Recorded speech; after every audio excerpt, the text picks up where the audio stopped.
Hello and welcome to another scrapbooking process video. Today I'm going to be making a page using this piece of 12 by 12 paper from the Ali Edwards quarterly scrapbooking kit. This one is called Hearts, and I did one other layout with this kit, and it was the video right before this one on my YouTube channel.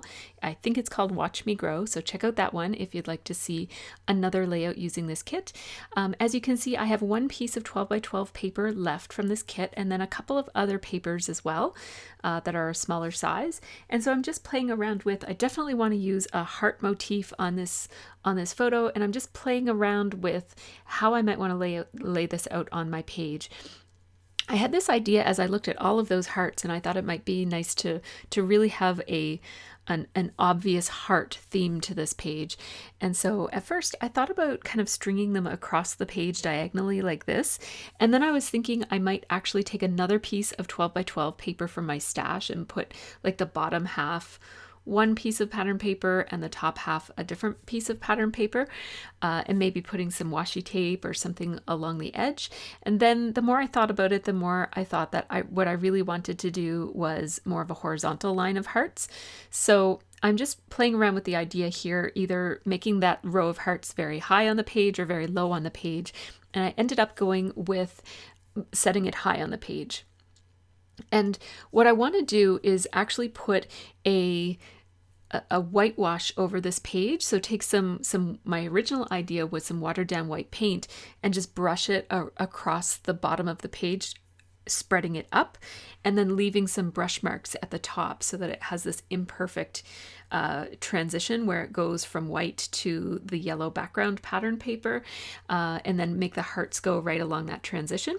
So that was my idea here. And what I decided to do is to actually use my gesso. Now, oftentimes when I want a transparent look, I'll use my clear gesso, which I like. But I thought I might be able to kind of like kill two birds with one stone here by using gesso and putting it on very, very lightly. My problem here is that I actually didn't put it on as lightly as I thought, but you can still see the pattern paper through it, so it's okay.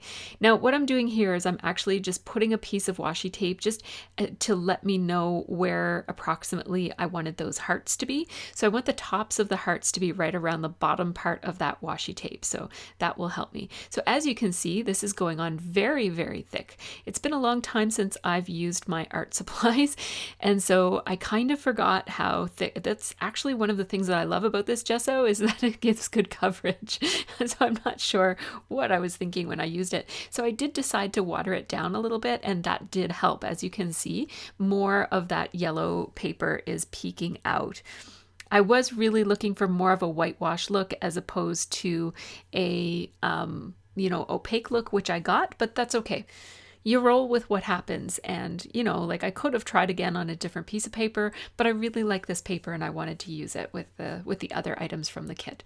So I'm just going to use my heat tool here. I have a Stampin Up heat tool, and I'm just drying it for the most part. It's not completely dry, but I find that golden gesso does dry quite quickly, so it's pretty dry at this point. It does have still a little bit of curl to it, but that's okay. So I just put all of those photos back, or not the photos, I put all the hearts back, and I'm working today with a photo from the same photo shoot. There were actually two photo shoots of my daughter in her prom dress, which she didn't get to do prom last year for her grade 9 prom, but we managed to do one very small photo shoot when restrictions just opened up, and then we did a larger photo shoot when we were allowed to gather in groups of 10. So here we go. I just tore two strips of paper from those papers that came in the kit. So these are the 6x8 papers. They're actually a little bit bigger than 6x8 so that you can put them in a 6x8 album. And I'm going to use just a sliver of this, or two slivers actually, of that bold black and white pattern, just to give the photo a little something bold behind it. I love using black and white papers for that kind of a bold accent that just draws your eye even more towards the photo. This photo really stands out on this white background as well, so I really like the look of this page. So as you can see, I have those hearts all laid across the top, and now I have my layers around my photo.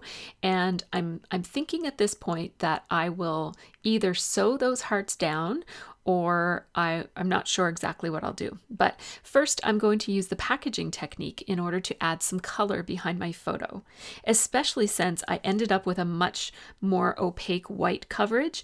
I thought that I needed to bring some interest. There would have been interest already in there if it had been less opaque. So this is where I store my mists. It is a caddy by Idea Made, and I got it from the Showcase store, which is kind of like the made for TV store that's at the mall. It's not the greatest quality thing, but I got it at a steep discount. It was in clearance, and it was marked down from, I think, $70, which is definitely not worth $70, but I think I paid more like $20 or maybe $25 for it. It's worth that. It actually fell apart as I was browsing it. So yes, it is not the most high quality item in my scrap room, but it does a good job of holding all those mists. Now, after all that, I was looking for this color mist, which I have a swatch of it, but I didn't write down the name or the brand, and I cannot find it in my stash of mists. So because I really want to have some purple on this background to pick up on Liv's dress, I decided to use my Lawn Fawn dye inks. These are just inks that you use for stamping, for card making or scrapbooking or whatever. So they're just normal inks. And I'm going to just mix them with water to make them into a more liquidy medium than what they end up being. So I keep a little mist bottle on my scrap table, like just off to the side, that I use for just plain water. And so I took this first very light color of purple is called Moonstone. And I wouldn't have chosen it by the case, like by what it looks like in the package, but when I looked at my swatches, it actually looked very, very similar to Liv's dress. Now, this is a dye ink, so it's not really meant to be used this way. So what happened is when I added the water to it, the color really changed. As you can see, it turned into a blue color, which is, it's quite nice also, so that's all right, but I did need a purple. So then I picked out the grape jelly ink, and that's the second color that I'm adding here. And I'm just smooching it onto the package, and like it's just I keep my packaging when I depackage things, and then I just add a tiny bit of water, and sometimes I use my finger just to mix it up a little bit, and sometimes I don't. When you don't mix it, then you get these darker bits, as well as the more diluted bits, and that looks quite nice. You'll notice that I'm using my heat tool to dry in between the layers, and what that does is it keeps the colors from mixing, and that's why you can see that really nice blue still peeking out underneath of the purple. And now this third color that I'm using is called Minty Fresh, and it's also the same Lawn Fawn collection. And I have switched to using Lawn Fawn for all of my dye ink needs because I really like how you can get them in the tiny little packages. I like to have all of the colors. I don't have all the colors, but I like to have a lot of colors of things. And keeping big full-size inks, it's a challenge for me storage-wise these days when my scrap room is a multi-purpose room these days. So now what I really love is that when I use less dilution and less stirring it up with my finger before I put it down on the page, I got these really vivid colors, and I like the crunchy edges of it, for lack of a better word. It just has this like natural bumpiness around the edges of the shapes, and I really love that. I love those bumpy looks when you get it in watercolor too, like when it kind of feathers off to the side and makes these little plumes. They're just beautiful. I love that. So I love it so much that I took a picture, and I thought I'd just throw it in here so that you could see a little bit of a close-up of how that looked. And you can see I actually didn't use any blue there, even though blue is coming out. That blue is from the Moonstone ink from Lawn Fawn. And so I actually accidentally hit pause and didn't record me gluing all of those hearts into place. I just used my tape runner on the acetate pieces of hearts, and then the chipboard pieces already had adhesive backing on it. So I just glued them all down in the order in which they just kind of appealed to me. And as you can see, as I lay my photo, I just felt like I needed a bit more blue peeking out at the bottom, so I added some more of that moon mist color, knowing that it turns blue when you add the water to it. So now I have the minty green over on the side of Maëlle's dress, which was minty green, and I have the purple over on the side of Liv's dress, which was purple. I've got some blue because there's some blue hearts up above, and then some pink at the top, which I also didn't put pink on there, but the purple separated into pink in certain places, and so that's where the pink is coming from. Again, that's just because these inks aren't really designed to be added to water and used in this way, but you can use it for whatever you want as long as you're prepared for it to be less predictable. So those stitched felt hearts are also from the kit, from the Ali Edwards Hearts kit.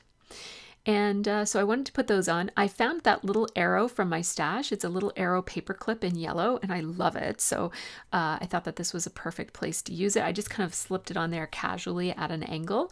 And Picture Perfect is, I believe it's from Freckled Fawn from many, many years ago in their... You know what? It could have been from a Hip Kit Club kit or even a Scraptastic Kit Club kit. But it was from one of those three companies, and it was a title that I never did use back in the day. So I hung on to it because I really, really love it. I just never had the perfect opportunity to use it, but this one is great because it was a photo shoot. So now when you're using Tombow Mono Multi adhesive on felt, it will soak up into the felt, and so that's why I actually adhered it twice. I don't know if I did that yet, but yeah, so it's not sticking there. So see how it left a little mark? Once it leaves that mark and that mark dries, that gives you a non-porous surface for the glue to stick to. So it's easier to glue it the second time. You might have to glue twice with liquid glue with those felt embellishments. But they're really, really nice. I love having them on my pages, even though it's a little bit trickier to glue them down. Now, my Tombow Mono Multi adhesive is what will hold my Picture Perfect title onto the page. And I thought about coloring in the inside of that heart with a little bit of watercolor, but I just decided to leave it. I added that rubber piece. It's little X's and O's, but the O's are hearts because it kind of pulls in the heart theme from the rest of the page, but it also introduces a little bit of pink into that part of the page as well. Where there's pink above, there's also pink in my background mist, accidentally pink, but it's there. So that kind of just pulls it into a third place.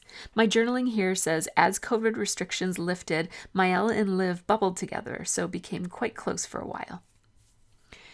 And I specifically placed my journaling there because there were some stray lines from the inking that I had done that looked a little strange. Like everything is very organic, and then there were these two straight lines, and so the journaling kind of covers it a little bit. Now I'm going to use my Genome half-size sewing machine. This is the Sew Mini. It's SEW Mini. I have two of these. I have one that is the newer model, which is called the New Home sewing machine. But I really love them because they're tiny and they're inexpensive enough, and they just store up on my shelf, and I can take one hand. My other big full-size sewing machine, I have to move with both hands, and it's quite big and clunky. And as you can see, I can put it on my already messy desk, and it doesn't get in the way too much. And so I changed my angle so that you could see me sewing. What I wasn't expecting, I kind of was half expecting it, but I was hoping it wouldn't happen, is that I couldn't actually sew through the chipboard with the pedal, with the automatic part of my sewing machine. So I'm just turning the crank, and I'm just gently easing the needle through the chipboard when I go through it. And so you'll see me do that. And I don't want to break my needle. I do have some needles off to the side that I keep in my stash because I have broken needles before sewing over chipboard.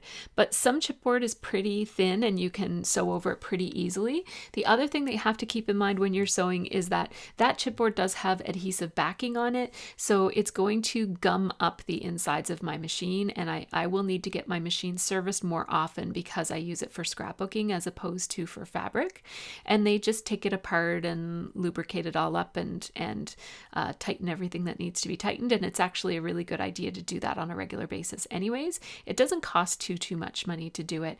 And the last time I got these two done, he just did both of them for the same price because it was a little mini one and I brought them in together.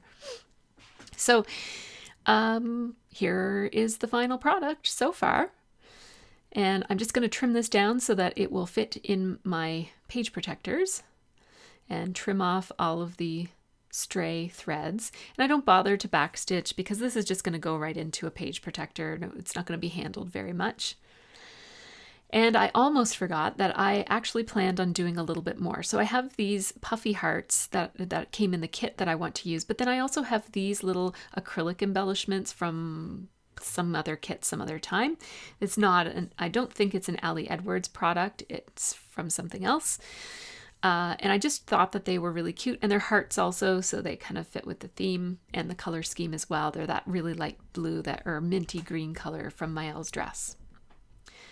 So I do want to move this little puffy heart around a little bit. I'd like it to be down in the point of the heart. And I'm just going to place these little puffy hearts around just to add a little bit more interest. And I'm just kind of trying to keep in mind the balance so I don't have two colors exactly right next to each other, the best that I can. And I felt like those ones at the top needed little friends, so I put little ones beside them. And when I put the layout through my sewing machine, some of my pieces of chipboard picked up a little bit of black. I don't know if my machine needs to be cleaned again or what, but anyhow. So I placed my little puffy hearts so that they covered up some of those black marks. So here's how it all looks after it's come together. I'm pretty stoked to have such a different layout from the first one. So if you take a look at the one about see how they grow or something like that, that one has a completely different look to this page. And I love it when you can take the same kit and get two different looks out of it. So there it is. And there are some photos coming up as well if you'd like to just see some close-ups of how some of these embellishments look when they're layered together. I really adore the chipboard pieces that come in the Ali Edwards kits, which is part of the reason why I subscribe to the kits, because I really like her little unique things like the stitched hearts and the chipboard pieces in particular. So it's been a really fun kit to work with, and I'll look forward to seeing the next one as well in a couple months. So here, as you can see, I just added a bit of extra stitching in two different places there where there were not any chipboard. I was planning to do a lot of back and forth stitching there, but because of the chipboard problem, I just decided to just go over it once and then add some accent stitching on those two other places. So thanks so much for watching, and have a really great scrappy week.